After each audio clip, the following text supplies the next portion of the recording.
जो हम लोगों ने इससे पहले वीडियो देखा उसमें हम लोगों ने सेलुलर ज्योमेट्री के बारे में पढ़ा। तो यहाँ पे मैंने ये प्रूव किया है कि हम हेक्सागोनल शेप क्यों लेते हैं, क्योंकि उसका एरिया सबसे ज़्यादा आता है। ये इतना इंपॉर्टेंट नहीं है, ये बस मैंने प्रूव किया है डिराइवेशन के, आप लोग देख सकते हो अगर देखना है। फिर उसके बाद इससे पहले वीडियो में हम लोगों ने ये भी कैलकुलेट किया जहाँ में डी आया था √3r के बराबर। फिर उसके बाद हम लोगों ने ये भी कैलकुलेट किया जहाँ पे हमें ये आया था। ठीक, उसके बाद हम लोगों ने यूवी कोऑर्डिनेट सिस्टम भी देखा था। फिर हमने उसके बाद देखा था कि हम ये कोचैनल सेल्स को कैसे आइडेंटिफाई करते हैं। ये मैंने दिखाया था अलग अलग पाथ से हम कैसे जाते हैं, और यहाँ तक हम लोगों ने इससे पहले वाली वीडियो में किया था।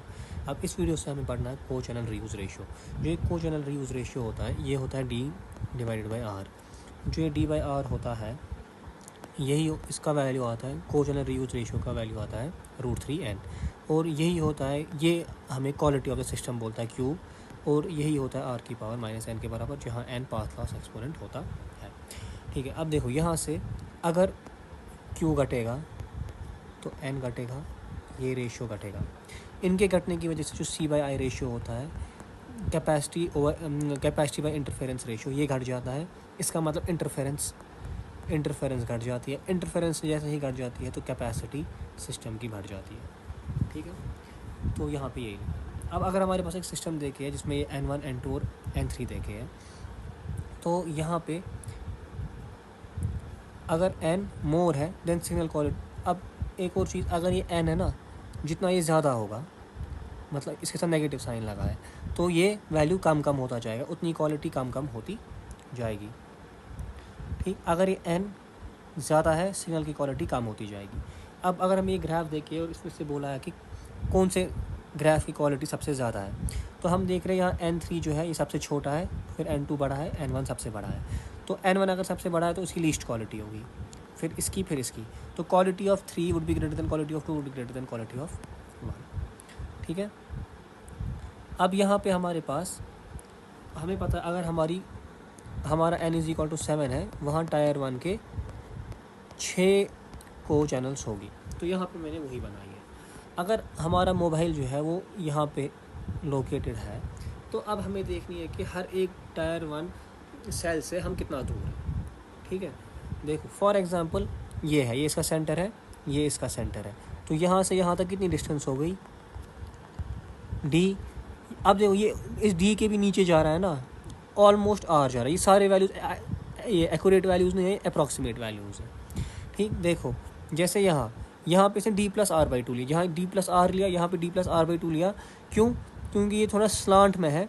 अगर हम इसको स्ट्रेट लाइन करेंगे ना, ये देखो अगर मैं इस लाइन को स्ट्रेट करूँगा पूरी, तो जैसे ही मैं इस लाइन को ऐसे उठा के यहाँ स्ट्रेट प्लेस करूँ, तो क्या होगा, वो जो मैं रेड से बनाऊँगा वो उठ के ऐसे आएगी थोड़ा नीचे तक, और फिर थोड़ा सा इसको जो ये बच गया वो है R/2। तो ये ऐसे हल्के अप्रॉक्सीमेशंस लिए, इसको हम D+R भी रख सकते हैं, हमारी मर्जी है। ऐसे ये D-R/2, ये D-R, ये D-R और ये D। ठीक, ये हमें ऐसे देखो, ये D-R कैसे है, ये सेंटर देखो, हम ये A करते हैं, इस सेंटर से लेके इस सेंटर तक है D, मगर ये क्या है, ये यहाँ ही पे है, तो ये इतना इसको एक्स्ट्रा है, ये इतने का वैल्यू क्या है R, तो D-R। ठीक है, तो ऐसे ये सब किए हैं। तो अब जो C/I रेशियो होता है वो इसके बराबर होता है, ये फार्मूला याद रखनी है। ठीक है, इसमें जो I0 होता है टायर 1 को चैनल कंपोनेंट्स होते हैं। I0 यहाँ पे हमेशा 6 होगा। तो हम देखेंगे जब हम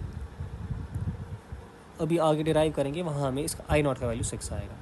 तो लेट अस अज्यूम हम स्टैंडर्ड वैल्यू n का या तो 3 होता है या तो 4 होता है। लेट अस अज्यूम हमने n को 4 लिया है। तो जो ये PS होता है, ये आएगा r⁴ path loss exponent divided by नीचे I कितना है, इंटरफेरेंस किन से हो रही है। इंटरफेरेंस हमें यहाँ 6 कंपोनेंट से हो रही है, 1 2 3 4 5 और 6, और हर एक का वैल्यू हमें पता है डिस्टेंस क्या है। तो हर एक की डिस्टेंस इसने यहाँ पे लिखी है, उसको किया है पाथ लॉस एक्सपोनेंट से मल्टीप्लाई। तो 2 × D-R⁴, ये सारे जो भी हमें कंपोनेंट्स देखे वो लिखे हैं। अब जो डिस्टेंस होती है देखो, R तो ये है, डिस्टेंस तो सेंटर्स के बीच डिस्टेंस तो इतनी दूर है डी, तो डी जो आर है वो बहुत छोटा है, तो हम इन सब इक्वेशन से आर को निगलेक्ट करेंगे। तो वहाँ कितने 1 2 3 4 5 और यहाँ 2 है, तो 6 डी बच गए, 6 डी की पावर 4 बच गया। जो ये सी बाई आई रेशियो आया ये आर की पावर -4 डिवाइडेड बाई 6 डी की पावर -4 आया। तो इसको मैं क्या लिख सकता हूँ, 1/6 को मैं ऐसे ही लिखूँगा, या आर डिवाइडेड बाई डी की पावर -4। अब इस माइनस को अगर मैं प्लस बनाऊँगा 1/6 ऐसे ही, इस आर बाई डी को मैं लिखूँगा डी बाई आर, तो ये बनेगा डी बाई आर की पावर 4। मगर ये डी बाई आर क्या था, D by are he √3n के बराबर है और वही q के बराबर है। तो देखो 1/6 डी बाई आर की पावर 4, तो वही 1/6 q की पावर 4 है, वही 1/6 √3n की पावर 4 के बराबर है। ठीक है, तो जो ये तो हमने n = 4 के लिए किया। अब स्टैंडर्ड इक्वेशन है ये 1 डिवाइड बाई आई नॉट क्या होता है 6, टायर 1 कंपोनेंट्स, यहाँ 6 है, √3 की पावर 4 बन गई वापस ये इक्वेशन। तो ये स्टैंडर्ड इक्वेशन है इसकी। ठीक है, तो ये क्वेश्चन है, ये ईजी है, आप लोग खुद ही देखो, ये भी आप लोग खुद ही देखो, ये कुछ नहीं है, ये है इम्पॉर्टेंट क्वेश्चन। ठीक है, ये हम यहाँ पे करेंगे। ठीक है, ये एग्ज़ाम में आने के हाई चांसेस हैं। तो यहाँ पे हमें, हाँ यहाँ एक चीज़ मैंने नहीं बोली, हाँ वो यहाँ पे लिख के है, वो मैंने नहीं वो मैंने शायद नहीं लिखी है। एक चीज़ हमेशा याद रखनी, जो ये सी बाई आई रेशियो है ये हमेशा ग्रेटर देन और equal to C by I का जो SIR जो भी हमारा सिग्नल SNR वैल्यू देखेगा ना, SINR का value, signal interference noise ratio, ये हमेशा उससे ग्रेटर देन या इक्वल टू होना चाहिए, ये कंडीशन हमेशा सेटिस्फाई होनी चाहिए।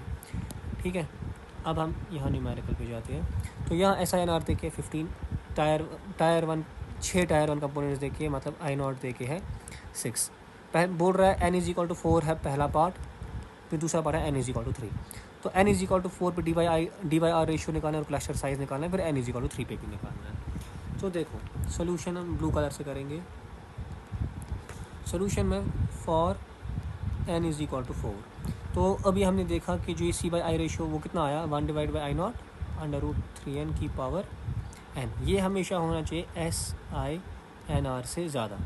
तो यहाँ I0 है 6, 1 डिवाइडेड बाई 6 √3n और स्मॉल n है 4, ये होना चाहिए SINR कितना है देखिए 15 dB, इससे ज़्यादा होना चाहिए।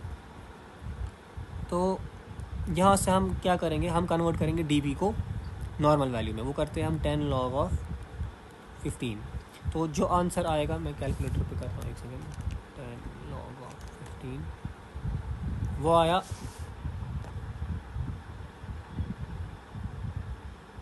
नहीं 10 log of 15, ये तो dB वैल्यू, ये अगर हमें dB में कन्वर्ट करना है तो इसको हमें करना है नॉर्मल वैल्यू में कन्वर्ट, तो वो आएगा 15/10, ये करना होता है शायद, एक सेकेंड, 10 की पावर 15 डिवाइडेड बाई 10, हाँ तो ये हमें करना है, कैलकुलेटर पे डालेंगे, ये आएगा 31.62, ये है conversion from dB to normal value.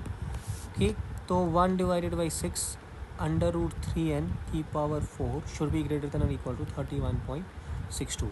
ठीक, अब यहाँ से हमें n निकालना है, ये 6 जाएगा वहाँ मल्टीप्लाई में, ये क्या बनेगा, √3n की power 4 should be greater than 31.62 into 6, ये क्या है, स्क्वायर रूट होता है 1/2, ये बनेगा 3n की पावर 4 और square root is 1/2 should be greater than 31.62 into 6, इससे ये कटेगा, ये बनेगा 3n का whole square should be greater than 31.62 into 6, ये बनेगा 9n square should be greater than 31.62 into 6, तो n square should be greater than 31.62 into 6 divided by 9, तो n should be greater than equal to √of 31.62 into 6 divided by 9।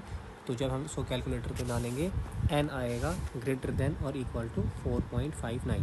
अब n क्या होते हैं, n होते हैं क्लस्टर साइज़। क्लस्टर साइज़ मैंने कहा था वो होता है I² + J² + IJ के बराबर। तो क्लस्टर साइज़ या तो हमारे पास 1 होता है, 3 होता है, 7 होता है, 12 होता है, तो ये हमें निकलते हैं। तो 4 से बड़ा अगला कौन सा है? 7। इसका मतलब जो क्लस्टर साइज़ मेरा होगा वो 7 होगा। तो एक पार्ट हो गया, क्लस्टर साइज़ निकालना था। अब डी बाई आर रेशो निकालना है। डी बाई आर रेशो कितना होता है? √3 n, which is √3 into 7, which is √21, which is 4.582। तो हो गया हमारा ये पार्ट ख़त्म। अब n इज इक्वल टू 3 के लिए भी सेम एनालिसिस करनी है, वो आप लोग खुद करोगे। अब हम नोट्स में जाएंगे,